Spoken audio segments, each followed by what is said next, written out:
Hi there, Lynn Christian from Soul Salt, and a sober companion, a sober coach, a recovery coach. These are all titles that represent the kind of person who is in the field of addiction, who provides one-to-one support for you while you are recovering and moving away from addiction.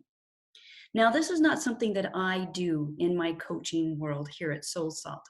However, I do refer out anytime there's someone dealing with an addiction to get some support from a professional who's trained. And I'm bringing on to this interview, and actually it's going to be a self interview with Nicole Lovejoy from Lovejoy Consulting and Counseling.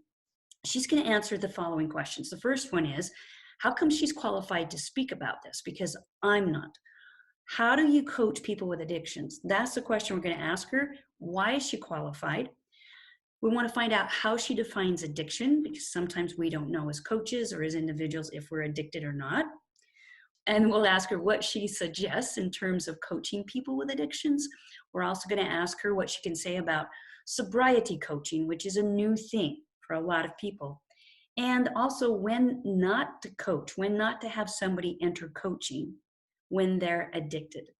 I hope you enjoy her information. It's all about sober coaching, something she's better qualified to talk about than myself. I'll stop there, introduce you to Nicole Lovejoy, and let her take this topic where she will. Hi, I am Nicole Lovejoy, and Lynn Christian asked me to come on today and speak a little bit about recovery coaching. And she has some questions that I'm just going to read through and answer for you guys. The first question that she asked is for me to just talk about why I'm qualified to be speaking on recovery coaching. So for the past decade, I have been working in the field of addiction. I have been working as a individual therapy and also doing as a licensed clinical social worker, and also doing coaching with individuals struggling with addiction. And so she asked me to come on and talk to you all about addiction coaching, which is something that is we're seeing more and more of. So the first question that Lynn asked me to speak to is, how do you define what an addiction is? So according to the DSM-5, which is the Diagnostic Statistical Manual that I would use as a clinician to diagnose somebody, addiction is a maladaptive pattern of substance use despite the negative and harmful consequences. And really how this will show up in somebody's life is when those negative consequences are starting to impact their relationships, maybe their employment, maybe they're starting to have trouble with the law.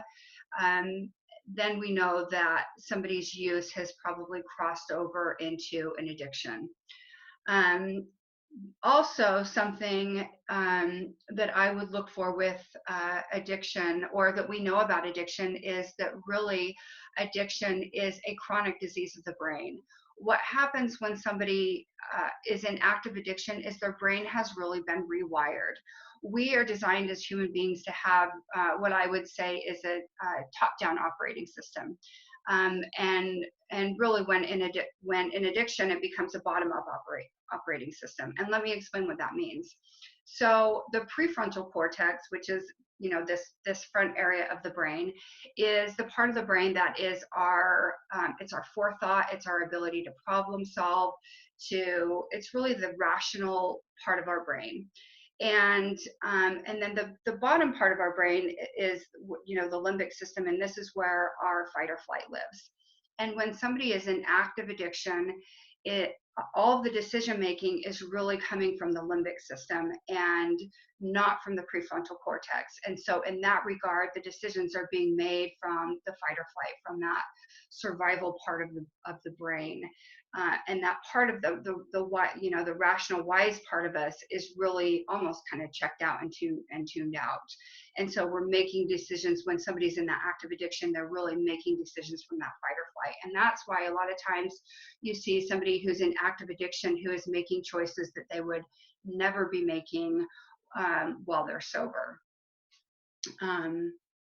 Okay, so the next question is, what do you suggest in terms of coaching people with addiction? Okay, so the first thing, I think it's really important that if somebody is wanting, if a coach is really wanting to work with individuals in addiction, that that they have some kind of background or training or certification in recovery or in addiction.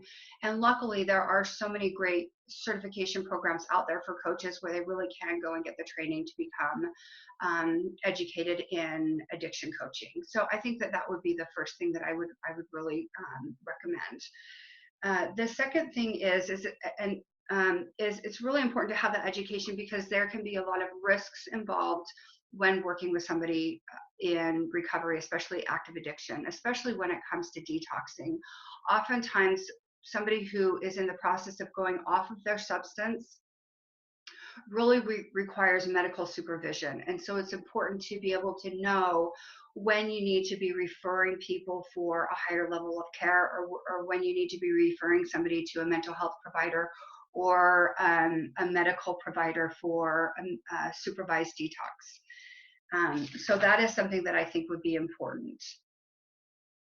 Okay, something else that I'm always looking at when I'm coaching an individual with addiction, in the forefront of my mind, I am always asking myself the question, is the level of care that I am providing, whether I'm working as a coach or as a therapist, when working with somebody with addiction, is the level of care that I'm providing enough for them to maintain their recovery and their sobriety?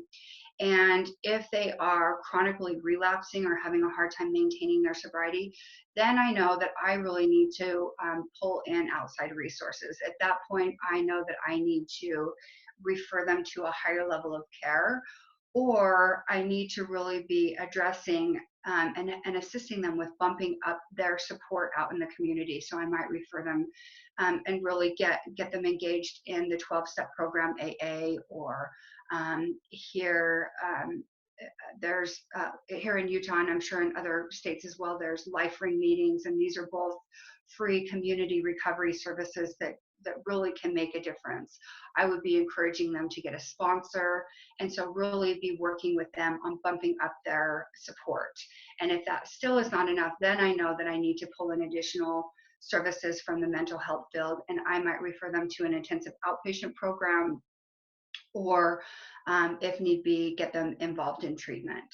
So that would lead me to the next thing that I think is really important when working with individuals in addiction, is it's really important to have a good referral source, to have a good community and people that you are working with, and to know your resources in your community, and wherever it is that you're working with individuals, but to know inpatient treatment centers, to know good mental health providers that specialize in addiction, to have resources available that you can partner up with and work with to be able to refer people when needed.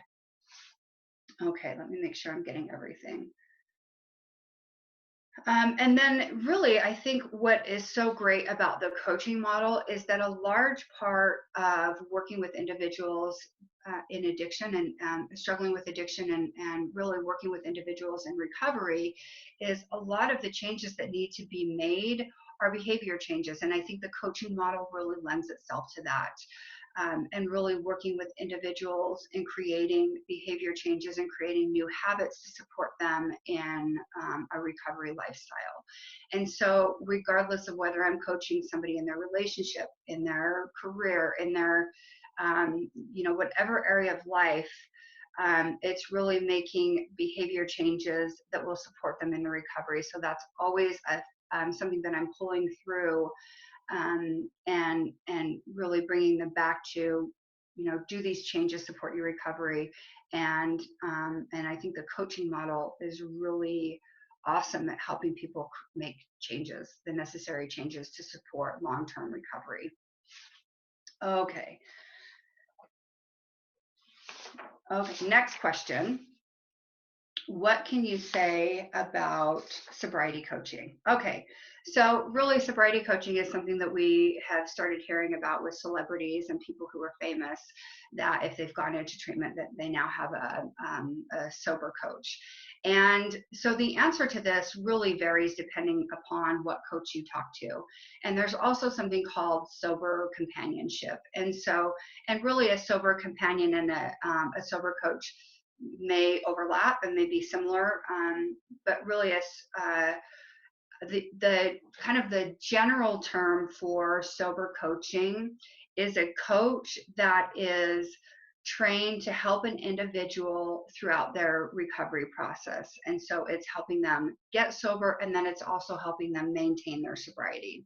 So they might work with an individual, maybe even in the early stages of addiction, or maybe when somebody's more in the abuse phase of their use, and it hasn't gone into full-blown addiction, and helping them kind of pull it back and regroup and make lifestyle changes so that it doesn't spiral into a full-blown addiction. And sometimes working with a coach can be enough to kind of reset things and help them, prevent them from moving into addiction, and really get healthy habits on board at that point.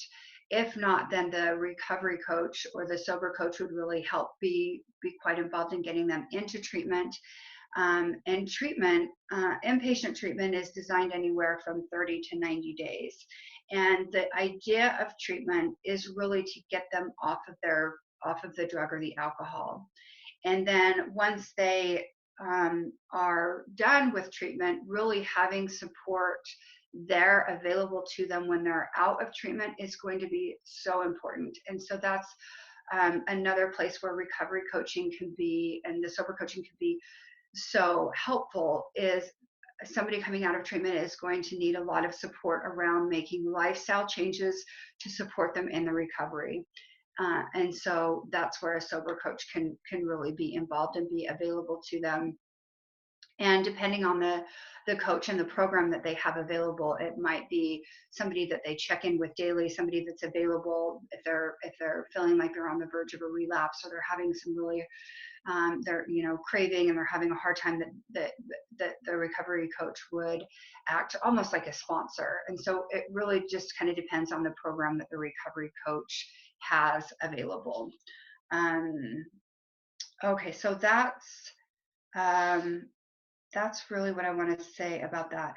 And really what we know about addiction and recovery, having somebody available really for that first year out of treatment is so important. We know statistically that once somebody moves past that first year, their chances of success long term with recovery, really, they double. And so having support in place for that first year is huge. So having a recovery coach during that first year, I think, could be really important, and why we're seeing more and more of that in the recovery community. Okay, lastly, the question that Lynn has for me is, when would a coach not want to coach an addiction? And really, I would say if somebody is in active addiction and they are unable to stay sober, that's really when you want to put your coaching with them on pause, and help get them into mental health services, and really bump up their treatment, help them bump up their treatment. And so at that point, I would say referring out would probably be your best bet, or at least putting things on pause until they get stabilized in their recovery and are not in their active addiction. The other thing that we want to look for is, oftentimes with addiction, there's a lot of co-occurring mental disorders. And so another area that you want to pay attention to, and that you would want to refer out, is if somebody is struggling with mental health disorders and they are unstable that way, if they're severely depressed, if they're suicidal, then absolutely you want to make sure and get the right resources on board. So those would be the areas that I would say would be more appropriate for a mental health care provider, or more intensive treatment, either an intensive IOP program, intensive outpatient program, or residential treatment at that point. So that is what I have for you. Thank you so much for the opportunity to come and speak with you guys on addiction and coaching.